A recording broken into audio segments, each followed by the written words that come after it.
क्या smart meter आने के बाद में मीटर रीडर्स बेरोजगार हो जाएंगे? क्या होगा उनका फ्यूचर इस बिजली विभाग में? तो इस वीडियो में हम स्मार्ट मीटर आने के बाद मीटर रीडर्स का क्या होगा और इन्हें अब क्या करना चाहिए, इन सभी टॉपिक्स को लेकर इस वीडियो में बात करने वाले हैं। तो इस वीडियो को लास्ट तक जरूर देखिएगा। देखिए फ्रेंड्स, आप सभी को पता है कि अब भारत के लगभग सभी राज्यों में धीरे धीरे हर बिजली कंपनी ने स्मार्ट मीटर्स को लगाना शुरू कर दिया है। और स्मार्ट मीटर चाहे प्रीपेड हो या पोस्टपेड हो, इन दोनों ही कंडीशन में मीटर रीडर्स की जरूरत नहीं होती है, क्योंकि जितने भी स्मार्ट मीटर हैं वो खुद से ही रीडिंग कैलकुलेट करते हैं। और क्योंकि इस स्मार्ट मीटर के अंदर सिम लगा हुआ होता है और जिस तरह से हमारे सिम और वाईफाई के मॉडेम काम करते हैं कि जितना हम मंथली अपने प्लान के हिसाब से यूजेस करते हैं उस हिसाब से हमें सर्विसेज मिलती है और उस हिसाब से हमें बिल या रिचार्ज करना होता है। सेम उसी तरह से ही इन स्मार्ट मीटर के अंदर भी हमारा बिल ना भरने पर या प्रीपेड अगर स्मार्ट मीटर है तो बैलेंस खत्म होते ही ऑटोमेटिक हमारी लाइट चली जाती है। और प्रीपेड स्मार्ट मीटर में जैसे ही हम रिचार्ज करते हैं तो हमारी लाइट दोबारा चालू हो जाती है। और सेम ऐसे ही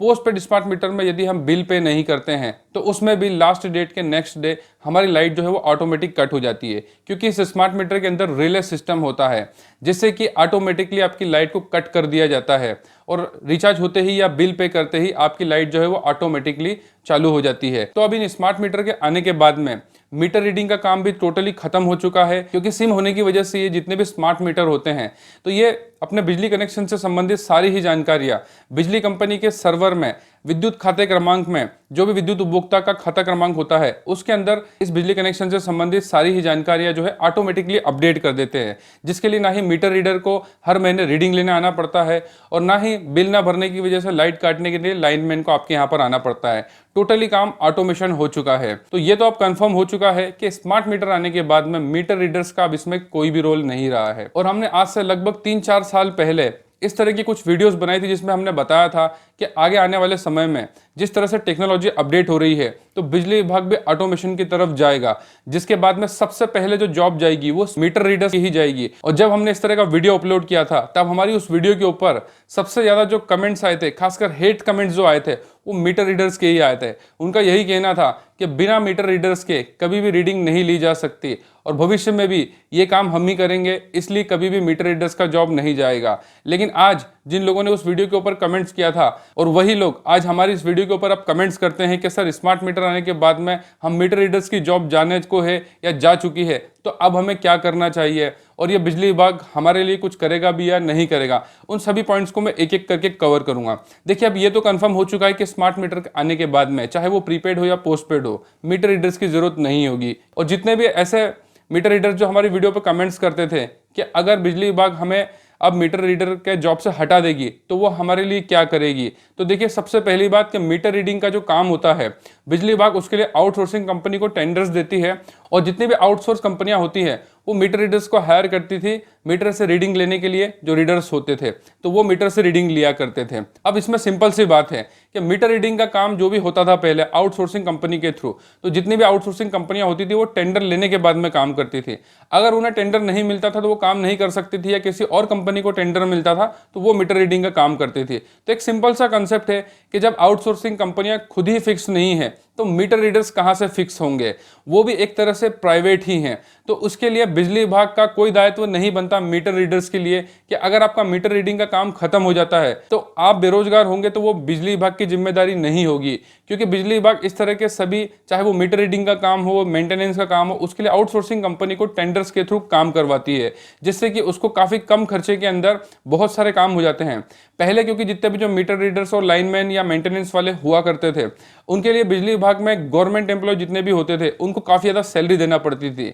लगभग 30-40, 50,000, 60,000 इस तरह से उन्हें सैलरियां मिला करती थी। अब उसी जगह पर आउटसोर्सिंग कंपनी से जब टेंडर देकर के काम करवाया जाता है तो मीटर रीडर्स को जो सैलरी मिला करती थी वो 8-9,000, 10,000 या 12,000 इस तरह से मिलती थी। सेम ऐसे ही लाइनमैन या मेंटेनेंस वाले जितने भी जो टेक्नीशियंस होते हैं उनको भी इस तरह से ही 8, 10, 12, 15 इससे ज्यादा सैलरी नहीं मिलती थी। तो आप इसको समझ सकते हैं कि जहां बिजली विभाग के गवर्नमेंट एम्प्लॉय को जिसको 30-40 या 50,000 की सैलरी मिला करती थी, वहीं आउटसोर्सिंग कंपनी के थ्रू जितने भी जो मीटर रीडर्स, लाइनमैन या मेंटेनेंस वाले टेक्नीशियंस होते थे लगभग 3 से 4 बंदों से वो काम करवा सकती है। तो इसलिए बिजली विभाग को मीटर रीडर्स की जॉब जाने से कोई भी मतलब नहीं है, क्योंकि उसका काम तो वैसे भी अब ऑटोमेशन की वजह से, स्मार्ट मीटर की वजह से हो रहा है, तो उसका तो खर्चा बच रहा है। तो इस तरह से आप समझ सकते हैं कि एक आउटसोर्सिंग कंपनी के अंडर में एक मीटर रीडर टेक्नीशियन अगर काम करता है और उसकी जॉब चली जाती है स्मार्ट मीटर के आने के बाद में, तो बिजली विभाग को इससे कोई भी मतलब नहीं है। यदि स्मार्ट मीटर के लिए कोई यूनियन या एसोसिएशन भी होगा तो वो ज्यादा कुछ आपके लिए नहीं कर पाएगा।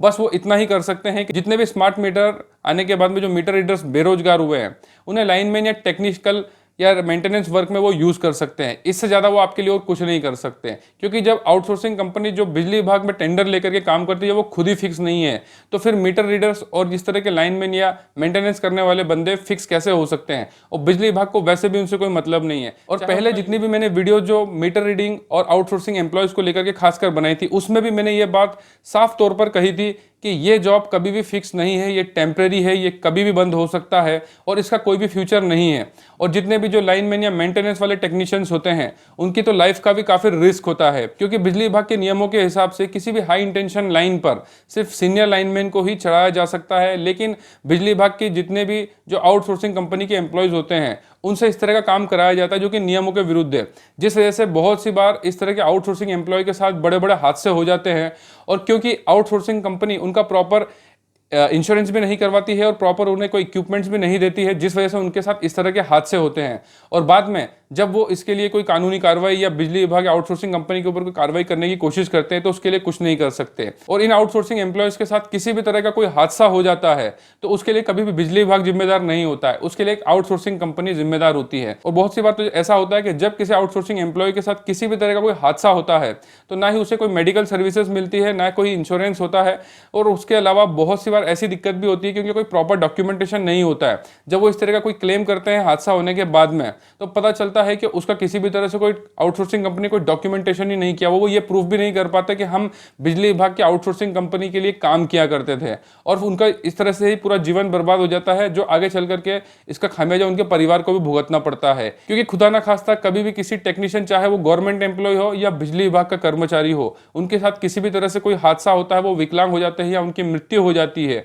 तो उसके परिवार को काफी ज्यादा दिक्कत उठानी पड़ती है। अगर वो बिजली विभाग का गवर्नमेंट एम्प्लॉय होता है तो फिर भी उन्हें बहुत सारी सेवाएं मिल सकती है, या मृत्यु होने पर अनुकंपा भी उनके परिवार से किसी को मिल सकती है, और बहुत से इंश्योरेंस में भी उन्हें फायदा हो जाता है जब वो किसी तरह से विकलांग हो जाते हैं। लेकिन जितने भी जो आउटसोर्सिंग एम्प्लॉय होते हैं, खासकर जितने भी टेक्नीशियन, लाइनमैन, मीटर रीडर्स जो होते हैं, उनके साथ अगर इस तरह का कोई हादसा हो जाता है तो उन्हें एक बिजली विभाग के गवर्नमेंट एम्प्लॉय जैसी सर्विसेज नहीं मिल पाती है और उन्हें काफी ज्यादा दिक्कत का सामना करना पड़ता है। इसलिए खासकर जितने भी जो आउटसोर्सिंग एम्प्लॉय, जो मीटर रीडर्स, लाइनमैन या मेंटेनेंस वाले बंदे हैं, वो ये मान करके चलिएगा कि अगर आप आउटसोर्सिंग एम्प्लॉयज है, आउटसोर्सिंग कंपनी के लिए काम करते हैं, तो इसमें ज्यादा कोई आपका भविष्य नहीं है। ये सभी आउटसोर्सिंग कंपनियां टेम्परेरी होती है, जब तक इन्हें टेंडर्स मिलते हैं तब तक ये काम करती है। जब इनका टेंडर्स रिन्यू नहीं होता है या किसी अदर कंपनी को मिल जाता है, तो इस तरह से आप कभी भी इधर या उधर होते रहेंगे या जॉबलेस होते रहेंगे। इससे अच्छा है कि आप अपना खुद का कोई काम करें या किसी अदर सेक्टर में काम करें। बिजली विभाग में खासकर आउटसोर्सिंग एम्प्लॉय का कभी भी कोई भविष्य नहीं हो सकता। और जितने भी ऐसे बंदे जो इस वीडियो को देख रहे हैं